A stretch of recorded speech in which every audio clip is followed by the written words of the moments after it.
Malaysia is a developing country. As the country grows, the number of people moving to the city increases and consequently the volume of solid waste generated also increases. What exactly is solid waste? Solid waste is defined as the useless and unwanted products in the solid state that is discarded by the society. It includes food waste, construction debris, household appliances, discarded furniture, scrap metal, and so on. In Malaysia, a person is estimated to generate 1 kilogram of waste per day. However, the rate has increased to 1.1 to 2 kilogram per person per day. Malaysia projected solid waste production by 2020 is 33,000 tons per day. However, in 2012, the waste generated was already 33,130 tons per day. It has increased more than 90% over the decade, and yet the society takes it so easy. What will happen if we continue to ignore this issue? Climate change. Climate change is not only caused by deforestation and human activities. When organic waste decay in landfills, methane gas is generated. Water quality will also be affected when decomposing solid waste comes in contact with water. Leachate, also known as waste juice, is produced. Waste juice will affect the environment and thus the society will also be affected. Without adequate environmental consideration, more landfills will be built and hence health effects such as respiratory disease, birth effect, and asthma. So what can we do? The easiest way is to start recycling. By separating our waste, we could help reduce the waste generated. In Malaysia, there are 3 types of recycled bins: blue for paper, brown for glass, and orange for aluminium tins, steel tins, and plastic. Also, we could make compost and garbage enzyme. Burying our food waste make compost and in time, it will become natural fertilizer. Garbage enzyme, on the other hand, turns our kitchen waste into multi-purpose natural household cleaners. Now that we know what is solid waste, why it is an issue, and how we can help, it's time for us to take action and care for our Mother Earth.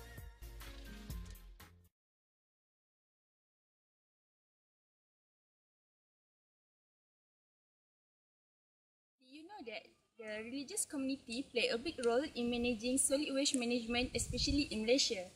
The study have been conducted by Fatimah Muhammad, Nur Shazila Idris, and Zufri Mamad. The research have been conducted in 4 places, which is in Hindu community in Batu Cave, Islamic community in Surau Al-Husna, Christian community in Beautiful Gates, and Buddhist community in Suzi Association. Let's check it out.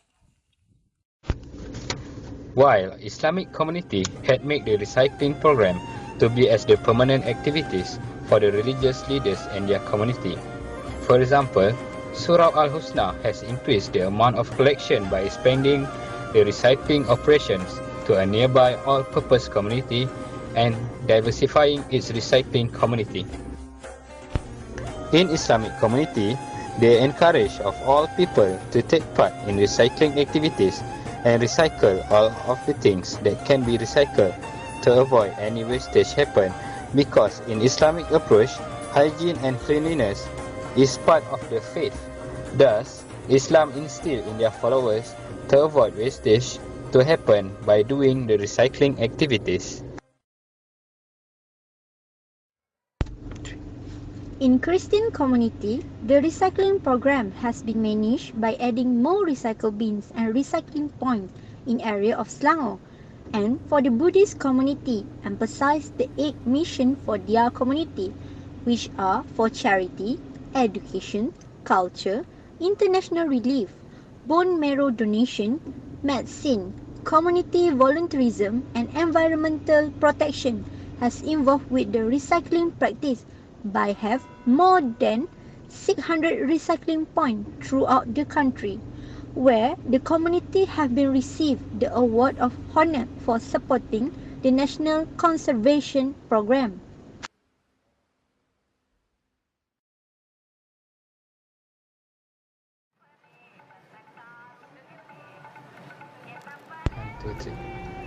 Each of the religions has shown their responsibilities towards their followers by encouraging them to take care about their environment, where for Hindu community has made an initiative during Thaipusam for organizing a large recycling campaign. This is because about 1,000 people gathering around Batu Cave to celebrate the festival. Thus, when a large number of people came to the area, the disposal waste from the people also will be increased. Therefore, The Hindu community made an effort to do a recycling campaign during Thaipusam celebrations to manage the disposal waste. This is the first ever initiative that has been done by Hindu community to conduct huge clean-up operations. As conclusion, we hope Malaysia will always practice and foster this 3R approach: reduce, reuse and recycle. This initiative is not only for us, but it will give benefit to the next generation. So let's reduce, reuse, recycle!